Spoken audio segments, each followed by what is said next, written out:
ele satisfez a necessidade dos homens através de ensinar, de pregar e de curar toda sorte de doenças e enfermidades. Nosso foco, a partir de Mateus 16, será a edificação da igreja. Mas, como foi falado na conferência, uma coisa não substitui a outra e uma coisa não anula a outra. Porque a porção de Mateus 1 ao 15 não pode ser anulada. Tudo que está em Mateus 15.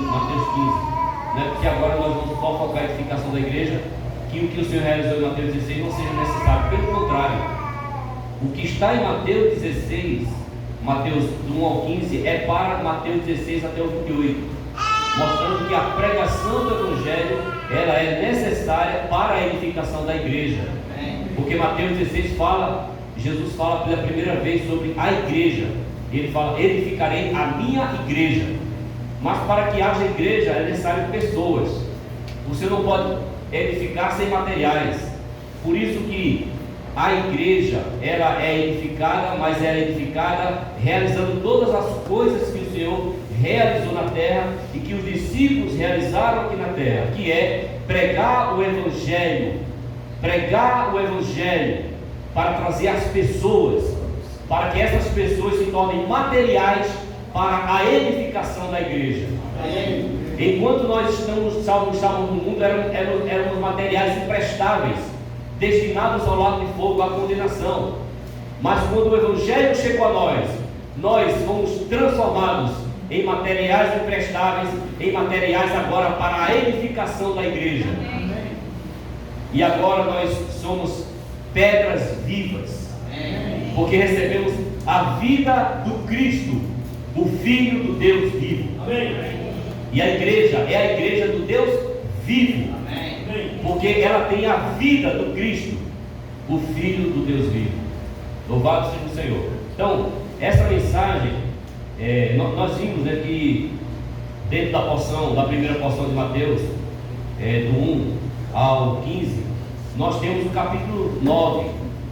E o capítulo 9, os versículos 35 ao 38, se você quiser abrir, tá?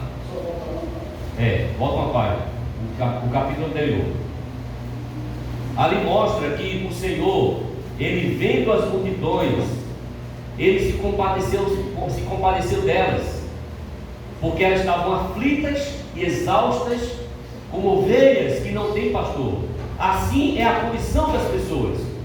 As pessoas estão sofrendo debaixo do jugo do pecado, debaixo do jugo do diabo, debaixo do jugo da morte, e elas estão caminhando ao seu destino, com suas ansiedades, aflições, tormentos, e muitas vezes elas não têm saída, e algumas até, por não quererem viver essa vida tão sofrida, de tanta angústia e sofrimento, muitas tentam tirar suas próprias vidas, e algumas até mesmo tiram suas próprias vidas e suicidam-se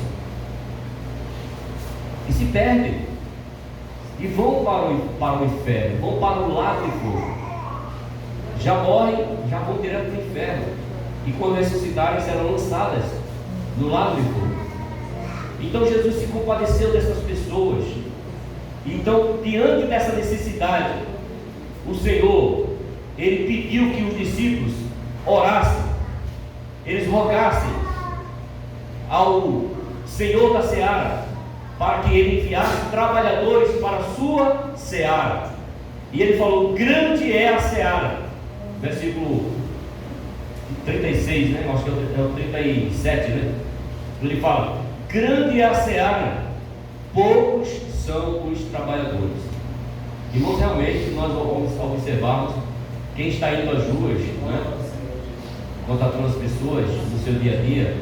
Realmente você vê assim, a gente vai ter muitos contatos, e nós vemos que nós vamos ser tão insuficientes que nós não vamos conseguir dar conta de tanta gente para cuidar. Irmãos, é muita gente para cuidar. Se você não está cuidando de ninguém, desculpa, mas o que não falta é gente para nós cuidarmos. O que falta a nós é sermos esses trabalhadores. Eu pergunto: o que é que você é? O contrário do trabalhador é o quê, né? É o preguiçoso, né?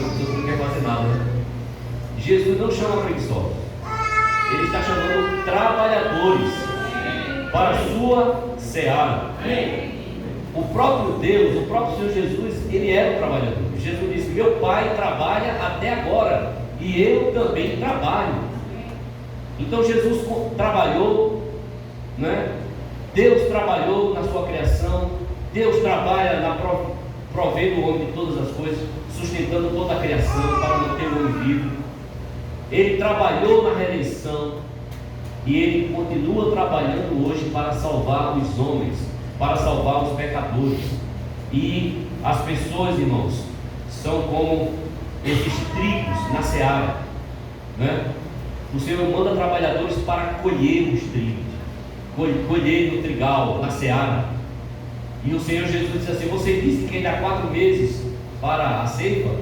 E eu digo para vocês: erguei os vossos olhos e vedes que os campos já estão brancos para a ceifa. Senhor Jesus. Amém. E aqui o Senhor, Ele realizou muitas coisas. Por exemplo, ele ensinou, Ele pregou e Ele curou doenças e enfermidades. Mas Ele viu que o trabalho dele sozinho não era suficiente. Aí, com o resultado dessa oração, dessa convocação, que com certeza os discípulos devem ter feito, né? Rogaram ao Pai, o dono da seara: envia trabalhadores para a seara. Eles foram os primeiros a serem enviados. E eles são enviados, irmãos, como embaixadores. Irmãos, quando o Senhor nos envia, Ele nos envia como seus representantes. Ele nos envia como seus embaixadores. E nós vamos representar o Senhor quando nós vamos falar do Evangelho. Por isso nós podemos pregar com ousadia, nós podemos pregar com intrepidez, nós podemos pregar sem temor, porque nós estamos representando o nosso Senhor.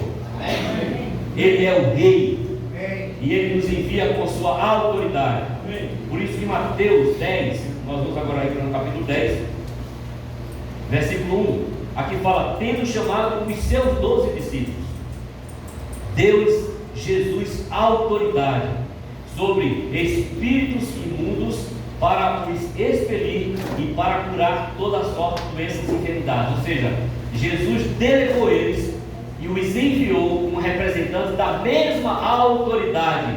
O que Jesus fez nos versículos 35 ao 37, né? 35 ao 37, aos discípulos também foi dada a autoridade para fazer, para pregar, para curar, para expulsar demônios, para curar toda sorte de doenças e enfermidades.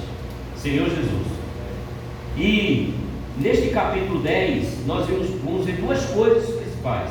Primeiro, os sofrimentos dos que são enviados. Não pense que quando você for enviado, vai ser tudo fácil.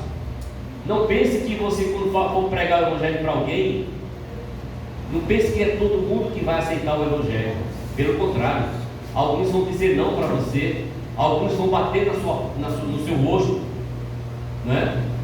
Alguns vão lhe desprezar, alguns vão tentar lhe ridicularizar. Você vai chegar para alguém e dizer: posso orar por você? Alguém vão dizer: não quero oração. Alguns vão dizer que não quer oração. Senhor Jesus.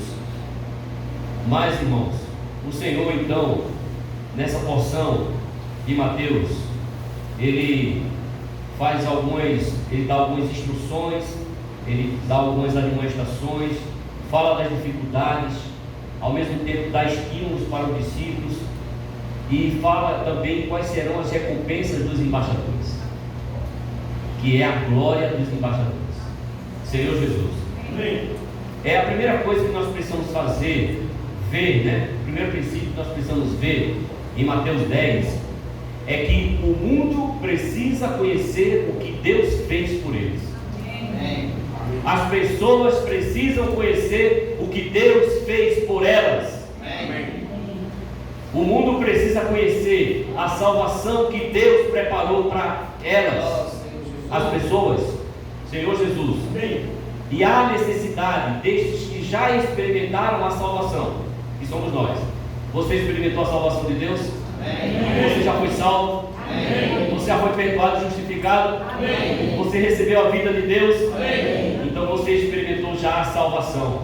Mas há necessidade destes que experimentaram a salvação de serem um com Deus, para levar esse conhecimento às pessoas. Os discípulos que foram os chamados pelo Senhor, os salvos pelo Senhor, eles foram enviados. Embora a salvação ela iria se concretizar na morte de Cristo, mas para aqueles que atenderam o chamamento de Cristo, a salvação deles já estava garantida, porque Jesus levaria os seus pecados na cruz. Todos aqueles que creram em Cristo antes da sua morte, eles tiveram como garantida a salvação deles realizada pela morte de Cristo na cruz. E entre eles estavam discípulos e muitos outros que seguiram o Senhor durante o seu ministério terreno. Então, nós vamos ver aqui agora os sofrimentos dos embaixadores. Por isso que no versículo 16, o Senhor começa dizendo assim: eis que eu vos envio como ovelhas para o meio de lobos. Que palavra encorajadora, hein? Irmãos, isso aqui é algo impressionante. É impressionante. Sabe por quê?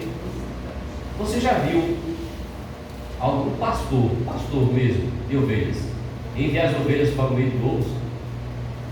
Pastor nenhum faz isso. Não é verdade? Os lobos é que vão para o meio das ovelhas para devorar as ovelhas, né? E o pastor protege as ovelhas dos lobos, não é assim? Mas aqui Jesus disse: eu vou enviar vocês para o meio de lobos. Como é isso? Jesus pega as suas ovelhas e manda para o meio de lobos. Irmãos, isso é uma coisa impressionante.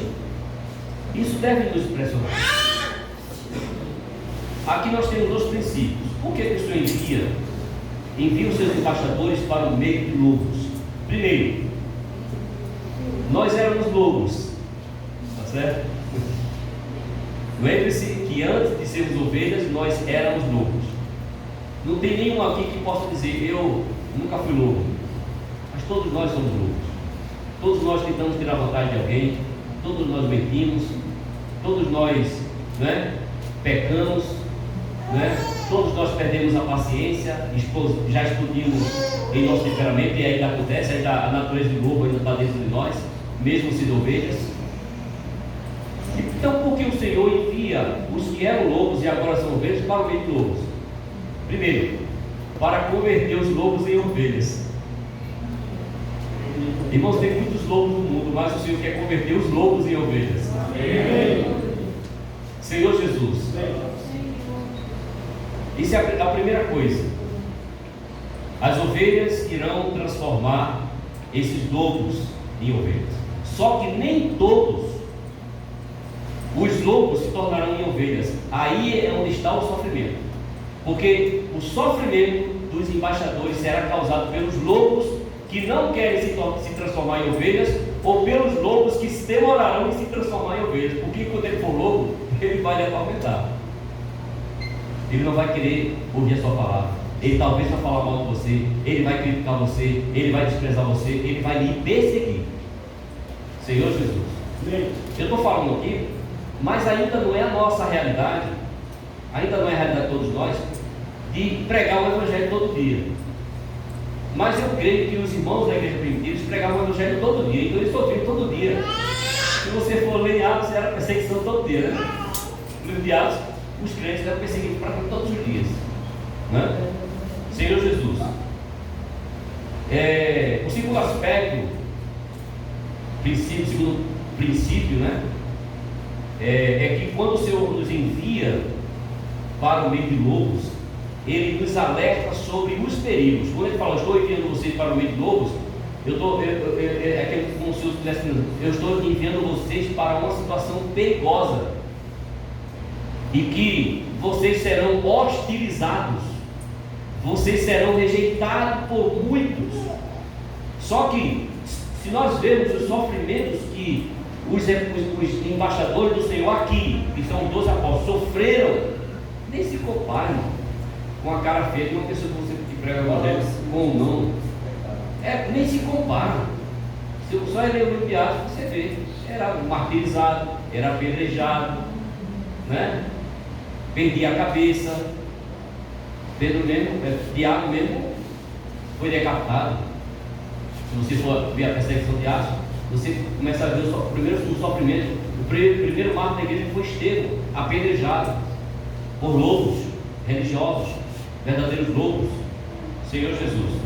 Então, nós vamos sofrer porque nós estamos indo ao campo do inimigo resgatar as pessoas, mas nós não podemos nos acovardar, nós não podemos ter medo.